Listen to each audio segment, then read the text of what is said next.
And it's challenging, I'll tell you, it's been challenging for me over the last 15 years dealing with it. PTSD is about more than just a trauma. Typically about 20% of people who are exposed to a traumatic event will develop this condition. That you say you have it, it's obvious you have it, and yet there's people around that think that you can just take an aspirin and they say that to you. It's hard on the families, it's hard on my wife, it's hard on my kids. When any of us experience a traumatic event, whether that's violence or a very, very bad accident or a sexual assault or a natural disaster, our bodies try to figure out what happened to us. I thought I was doing okay, not knowing it. The more that we're able to talk about these things, the more information is out there to when, if something like this does happen to you, you might remember, oh, I watched that news story.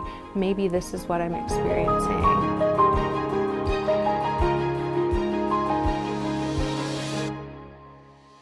Good evening and thanks for joining us. Welcome to the Open Conversation, 25 News' mental health initiative. No secret here, mental health can sure be difficult to talk about. That's why we want to start this conversation. You, your family, your friends, we're all a part of it. The more we talk about it, the easier it gets. Let's bring in 25 News reporter Austin Walker. And Austin, this of course is not easy to discuss. Yeah, that's right. It's a challenge and you might feel uneasy. Many ask yourself, how do you approach it? Well, let's start right here. Last month, we started the open conversation around suicide awareness and advocacy, connecting you with resources and sharing real people's stories. Now, this month here on 25 News, we continue the open conversation around PTSD or post-traumatic stress disorder. So what is PTSD? According to the National Institute of Mental Health, post-traumatic stress disorder develops in some people who have experienced a shocking, scary, or even dangerous event. A big part of it, triggers. That is a split-second change in the body to help defend against danger. Experts call that fight or flight. The road to recovery is realizing it and then dealing with it. I thought I was doing okay by not doing anything with it, and then it just all starts coming out. As we mentioned, the easiest way to talk about this is by sharing real people's stories. When you hear the words post-traumatic stress disorder, veterans usually come to mind. They often go through so much defending our country, but some have a little bit more of a difficult time re-assimilating into normal life. We bring back in 25 News reporter Austin Walker. And Austin, you actually spoke with some veterans. That's right. We introduced you to Timothy Furch, a Central Texas veteran who served multiple tours in Afghanistan. And he talks about amazing memories from his time serving, memories that will always be with him.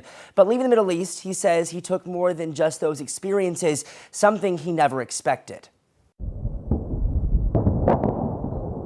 I enlisted in September 13th, 1993.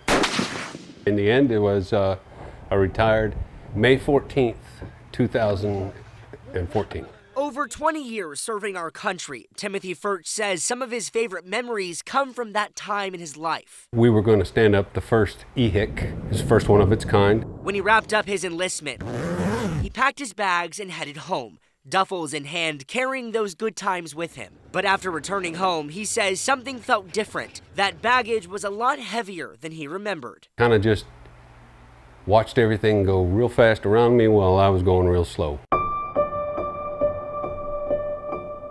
In March of 2007, his wife said he needed to talk to someone. And so she opened up this book she had, and she was reading from it. And I said, yeah, that's kind of me. Furch was diagnosed with post-traumatic stress disorder, or PTSD. I thought I was doing okay, not knowing it. But that's when things took a turn, and those light memories became cinder blocks. I was literally, physically fighting with her in my sleep. According to the National Institute of Mental Health, PTSD can play tricks on your eyes, convincing you you're in a dangerous situation. I was picking up, I think, some tea in Walmart. Somewhere between going back and then coming back, I could hear crunching under my feet. And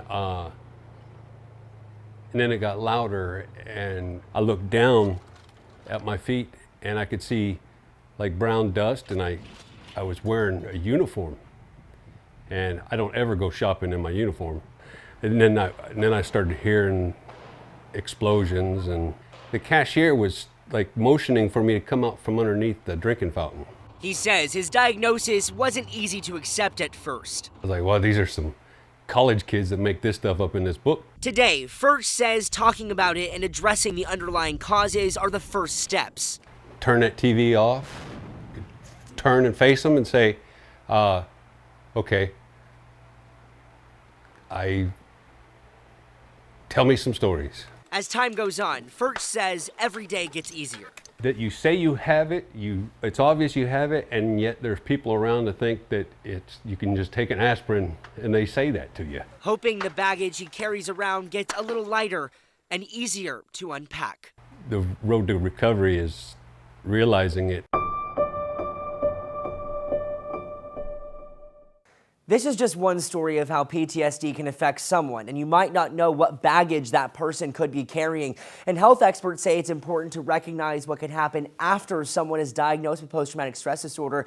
The U.S. Defense Department is seeing troubling new figures for military suicides in 2020. This graph represents the data in 2020. The Pentagon saw a 15% increase in military suicides, that number reaching 580.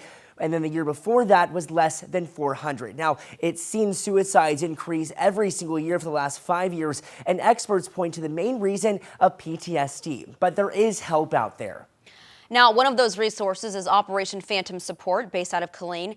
Founded in 2014, it's a nonprofit with the goal of helping active duty military, veterans, first responders, and families.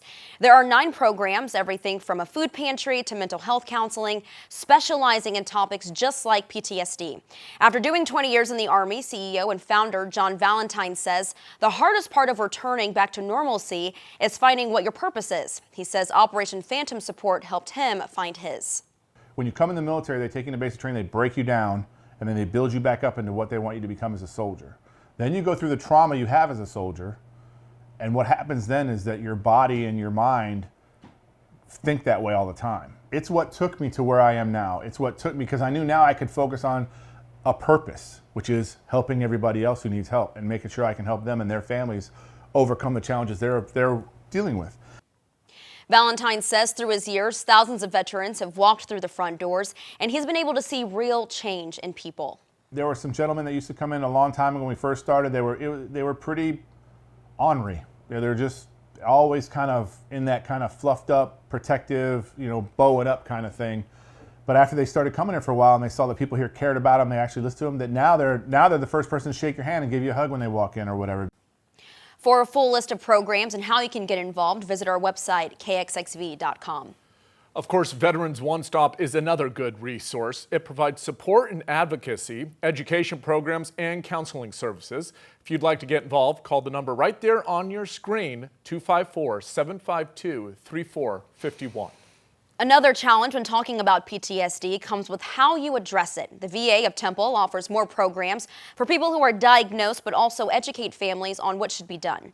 Dr. Margaret Schwartz-Moravec, a psychologist at the VA of Temple, says identifying a change is the first step. She says a challenge for families she sees comes from expecting normal behavior and seeing a change in how they respond to situations. A lot of times when we finally get to see those individuals, they've had a lot of hurt and pain long after the original trauma. And so I think it can be a difficult road trying to figure out how did I get here so that I can figure out what my next chapter is going to be. If you're a family member, she says, a helpful tool is PTSD Coach. It's a free app providing education on how to be an ally and what signs to look for in a loved one. Those signs could be a change in mood, isolation, or hypersensitivity. On your screen there are a list of phone numbers and websites from the VA, including the Veterans Crisis Hotline. That number is 1-800-273-8255. The VA is open Monday through Friday, 8 to 4:30 p.m. For all after-hours calls, dial 1-800-423-2111 and then press 4. There is nothing better than the sun going down here in Texas, and living through one more day to get to the next sunset is sometimes all it takes. Coming up, horse therapy and companionship. Find out how a local ranch is making a huge impact. Fertilizer plant just blew up. PTSD isn't just about veterans. After the break, we take you north to the small town of West as we remember a day that changed hundreds of lives. Don't go away, the open conversation will be right back.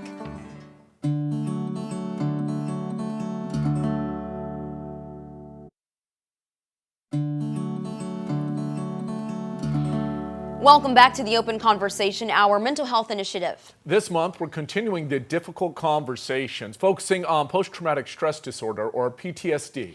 Now, when it comes to PTSD, traditional help or therapy might not cut it for some people. A nonprofit in Central Texas is thinking outside of the box when it comes to outreach. Let's turn now to 25 News reporter Austin Walker. Austin, what kind of therapy are we talking about here? Yeah, we are talking about equine or horse therapy. Everyday veterans of PTSD come out to Mustang Second Chance Foundation to get horse therapy rides because, like you said, maybe that traditional therapy isn't working. Meredith, the founder, says this all comes down to finding their peace. In the small town of Lorena, the sun sets over the rolling hills. The views, breathtaking. The sounds, peaceful. There is nothing better than the sun going down here in Texas, and living through one more day to get to the next sunset is sometimes all it takes. Meredith Bernard calls this her little piece of heaven. The whole center works just on a center of peace. As you see, we're sitting out here at 7:30 p.m. and it's completely calm. She's the founder of Mustang Second Chance Foundation, a horse therapy nonprofit that gives rides to veterans and first responders who have PTSD. If there wasn't an avenue of therapy someone can go to and get, that may be their last day. It all started close to home. My brother Daniel Podwalny, he just retired from the Marine Corps as a sergeant major, and his retirement plan was just to, take some time out for therapy. After years of us wondering if there could be a little PTSD on board, he finally, sat down and talked with us, and that's when we recommended equine therapy for him, and it just changed both of our lives. For almost 2 years, hundreds of veterans have strapped on their boots. He takes anybody through anything. Many in pieces when starting their healing process. Picking their animal. Sometimes the horse chooses them. Creating a bond, and that's when it starts. Obviously, horse therapy, it's not something that's traditional. She swaps out the couch cushions for a saddle. This is very interactive. You're moving and shaking, and we're giving baths and grooming and talking with other people. And while it is different, the same goal is on the horizon. Getting up in the morning to continue the work is knowing again I can save someone's life. Every day, she wants veterans to find their peace again. People's lives slow down. There's no more racing heart, no more panicking. They seem to have grasped where that you can slow down and just enjoy. But at the same time, Bernard found her peace. Yeah, at 47 years old, I finally found it. As the sun fades over the landscape, Bernard knows today her job is done, but is ready for what tomorrow might bring. It could be anything that person could have a trigger and they may want to end their life that day. The few hours they're here with us at Mustang Second Chance and our therapists, it gives them time to decompress. They may go home and change their mind. All right, Austin, so how do people get involved with either signing up for a therapy ride or actually to volunteer? Yeah, Mustang Second Chance relies heavily on donations. We'll have a link to our website on how you can help out because you might not know you might be helping someone find their peace or save a life. Now, it's also important to think about, experts say, as we're emerging out of a pandemic, cases of PTSD are just getting more severe. Remember, PTSD doesn't just involve veterans, but it's also related to trauma. Anyone can experience it at any time. One of the big signs of PTSD is isolation, and as much of the world was under lockdown, it sure didn't make it any easier.